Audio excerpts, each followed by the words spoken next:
वाक्य प्रसिद्ध आहे की दरोडेखोर एखादे 4-5 आले सशस्त्र, तर त्यांच्यापेक्षा एखादा हातात ब्रीफकेस असलेला वकील डेंजर आहे, कारण तो जास्त लुटू शकतो. तर या सगळ्या पार्श्वभूमीवर मला हे सांगायचं आहे सुरुवातीलाच की जोपर्यंत वकिलांचं महत्त्व आहे तोपर्यंत कदाचित न्याय मिळणं कठीण राहणार आहे. आणि म्हणून पूर्ण न्यायव्यवस्था कशी बदलायची याचा विचार करत असताना मी जेव्हा इथे प्रवेश केला, आता 11 वर्ष झाले मी वकिली करतो, तर जेव्हा मी वकील म्हणून काम करण्यास सुरुवात केली तेव्हा पहिल्या 3 महिन्यातच मी खरं म्हणजे वकिली सोडून देणार होतो, कारण मला नाही वाटलं की आपल्याला हे जमेल म्हणून.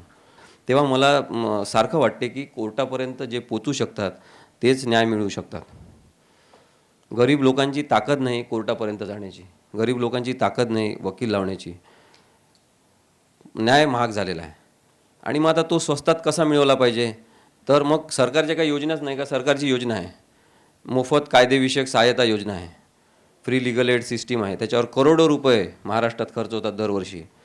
कोणी त्याचे कार्यक्रम पाहिले तर ते वकिलांना सांगतात की या गावामध्ये कार्यक्रम आयोजित करा, वकिलांना न्यायाधीशांसोबत बसायला मिळते, त्यांना आनंद होतो, फोटो काढायचे असतात आणि एक भाषण ते देऊन जातात आणि तो कार्यक्रम झाला, लोक हुशार झाले.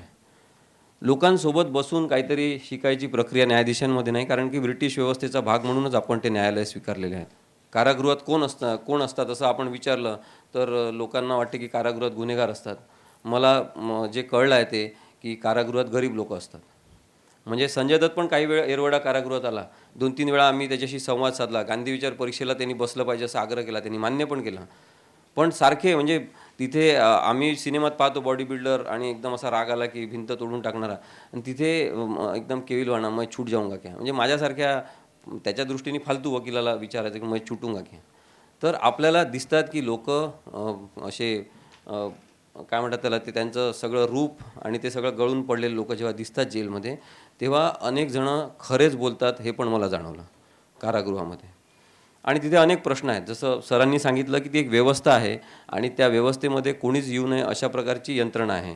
त्याच्यामुळे ह्युमन राईट्सचं काम करण्यासाठी एखादा वकील जेलमध्ये जातो हीच त्यांच्यासाठी अडचण आहे. मग तिथले अनेक प्रश्न मांडायचे की नाही, मग याच्याबद्दल मी जेव्हा अनेकांशी परत बोललो जे अनुभवी आहेत त्यांनी सांगितलं स्ट्रॅटेजी ठरवावं लागते. म्हणजे असं नुसतंच आंदोलन माझ्या डोक्यात घुसलं काहीतरी आता मी म्हणणार तसं होत नाही, कारण की व्यवस्थेमध्ये आणि व्यवस्थेसोबत काम करताना खूपच प्लॅनिंगनी ते करावं लागतं की कोणाला दुःख नाही झालं पाहिजे. म्हणजे न्यायाधीशांना एखादा दृष्टिकोन कळत नसेल, तो मला त्यांना सांगायचा असेल तर मी त्यांना सांगू शकत नाही हे जे मला कळते ते बरोबर आहे.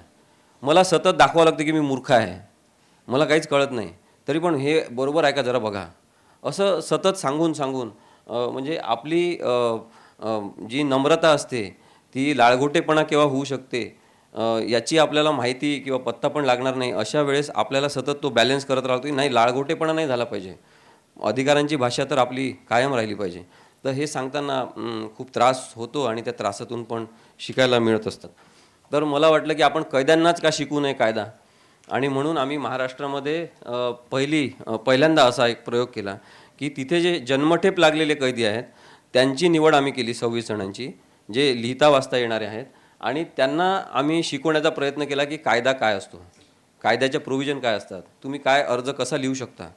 माझा उद्देश हा होता की त्यांनी इतर जेलमधल्या कैद्यांना मदत केली पाहिजे, कारण की 80% वकिली कायदा समजणारा कोणी करू शकतो. ॲडव्होकेट ॲक्ट हा एकमेव कायदा वकिलांनी आपल्या स्वतःचे इंटरेस्ट जोपासण्यासाठी तयार केला. जेव्हा त्यांच्या लक्षात आलं रे काहीच कायदा नाही, कोणी पण वकिली करू शकतो कदाचित, मग त्यांनी ॲडव्होकेट ॲक्ट तयार केला की वकीलच फक्त वकिली करू शकतात. तर लोकांच्या व्यवस्थेवर नियंत्रण मिळवणारा जो वकील वर्ग आहे, मी त्या वकिलांच्या विरोधात नाही, इथे पण काही वकील बसलेले आहेत, आपला व्यवसाय आपल्याला करत राहायचा आहे, पण त्याच्यासोबत सामाजिक जाणीव बांधिलकी आपण ठेवू शकतो का, हा त्यातला प्रश्न आहे.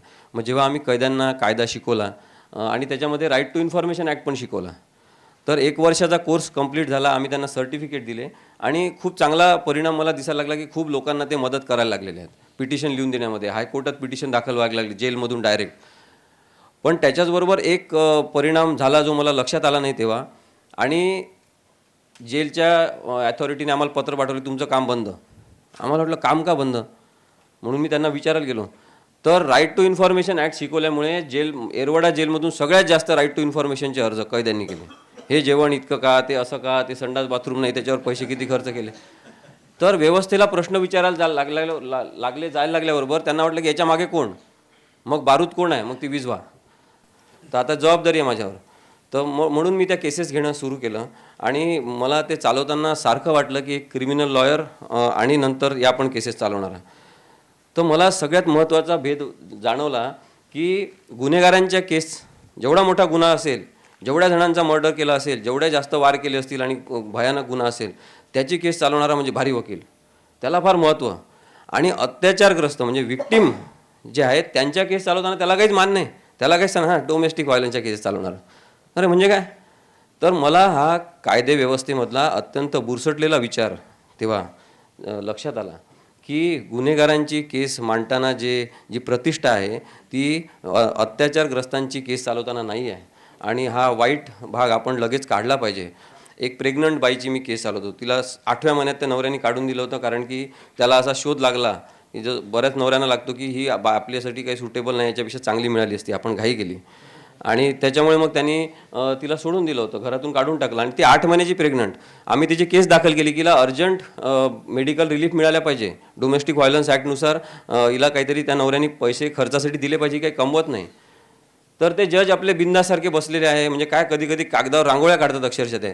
तर असे बसलेले नुसते आणि निर्विकार चेहऱ्याचे, म्हणजे असे देवत्व प्राप्त झाल्यासारखे. आपण काय बोलतो त्याची काही माशी पण उडत नाही चेहऱ्यावरची. म्हणजे फार राग येतो आपल्याला कधी कधी.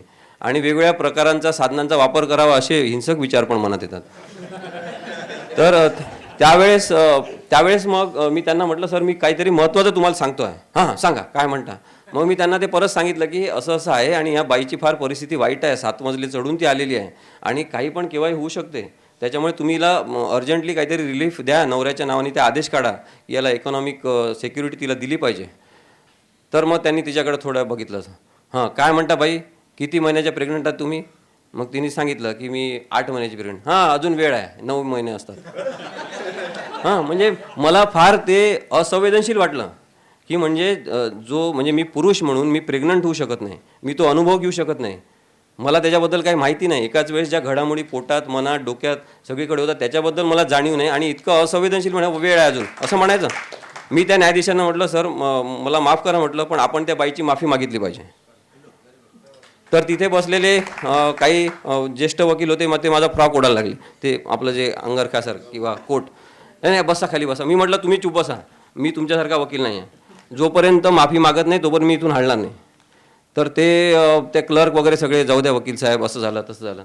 मी म्हटलं नाही, बाईची त्या माफी मागितलीच पाहिजे, तुम्हाला मी उठू देणार नाही इथून, कारण की तुम्ही प्रेग्नंट होऊ शकत नाही, तुम्ही त्या बाईला असं त्याच्या प्रेग्नन्सीचा अपमान करू शकत नाही. तर स्त्रीत्वाचा आदर करणं केव्हा शिकणार आहे असं मला वारंवार या केसेस चालवताना जाणवलेलं आहे. शेवटी त्या न्यायाधीशांनी सांगितलं की माझ्या तुम्ही चेंबरमध्ये आहे. मग चेंबरमध्ये गेल्यावर ते मला माफी नाही, मला मागू नका म्हटलं, बाईला मागा. त्यांनी मागितली माफी. माझी नेहमीसाठी दुश्मनी झाली असेल, काही झाली असेल, मी नाही चालवणार त्या कोर्टात केसेस नंतर. पण एखाद्या व्यक्तीला धडाच शिकवणं हे आवश्यक असते. आज सगळेजण तिथे आदर देतात किंवा हे वकील आले वेगळे आहेत, हे चांगलं बोलतात. ते तिथल्या ज्या स्त्रिया असतात कारकून वगैरे, त्यांना माहीत झाल्यावर ते आता अजून जास्त चांगल्या पद्धतीने, माझा एक कागद पण मी कधीही 10 रुपये 5 रुपये एक पैसा पण खर्च न करता माझ्या केसेसमधले कागद पुढे जातात. कारण की त्यांना माहीत आहे गरिबांसाठी काम करणार आहे. लोकांना जेव्हा प्रामाणिकपणा आणि सत्यता पटते सतत बघितल्यावर, तेव्हा ते मदत करत असतात, असं पण मला या कायदेविषयक चळवळीतून लक्षात आलं. आपली व्यवस्था आहे, आपली मालकी आहे त्याच्यावर. न्यायाधीशांच्या बापाची व्यवस्था नाही आहे. न्यायदान नको आहे आपल्याला, न्याय आमचा हक्क आहे, आम्हाला दान नको आहे, हे सांगणारे लोक आपल्याला वाढवायचे आहे. आणि ज्यांना खरोखर गरज आहे त्यांना आपल्या न्यायालयापर्यंत पण पोचवायचं आहे. मी पुढचे 4 वर्ष माझी वकिली अशा प्रकारची करणार आहे आपल्या सगळ्यांच्या पाठिंब्याने. आणि नंतर मी सोडून पण देणार, कारण मला असं एक वकील होते आणि वकील वारले असं नको आहे, काहीतरी. धन्यवाद.